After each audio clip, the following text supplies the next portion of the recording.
ડીસા ખાતે નદીની અંદર રેત ખનિજનું ગેરકાયદેસર ખનન કરતા ભૂસ્તરશાસ્ત્રી સાબરકાંઠાની ટીમે 9/1/25ના રોજ રેડ કરેલી. એ દરમિયાન રેત ખનન કરતા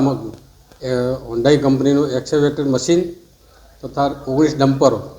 કબજે કરવામાં આવેલ અને તે પેટે 4,45,00,000 રૂપિયા આ લોકોને દંડ કરવામાં આવેલ અને મશીનો જપ્ત કરેલ. જે મશીન છોડાવવા માટે નામદાર કોર્ટ પાલનપુરના એડિશનલ સેશન્સ કોર્ટમાં અરજી દાખલ કરી. એ મુદ્દામાલની અરજી શ્રી સરકારની તરફે અમારી રજૂઆતો તથા શ્રી અમિતભાઈ કાનાણી સાહેબે ઉચ્ચ અદાલતોના જે ચુકાદાઓ હતા એ ધ્યાને લઈ અને અરજદારની અરજી નામંજૂર કરેલી અને મુદ્દામાલ જે એક્સકેવેટર મશીન હતો, જે કરોડો રૂપિયાનું મશીન, તે રાજીસાત કરવાનો હુકમ કર્યો અને તે હુકમમાં પણ જણાવ્યું કે ભાઈ પર્યાવરણને નુકસાન થાય છે, નદીમાં રહેતા જીવજંતુઓને નુકસાન થાય છે, તેઓને હત્યા થાય છે અને આ જે ખનન કરવામાં આવે છે એમાં જે ખાડા પડે છે એમાં બનાસ નદીનું જ્યારે પાણી આવે ત્યારે એમાં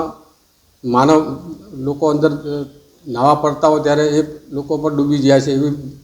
પણ ઘણા બનાવો બન્યા છે. એ બધું ધ્યાને લઈ અને નામદાર કોર્ટે આ મશીન ખાલસા કર્યું છે, રાજીસાત કર્યું છે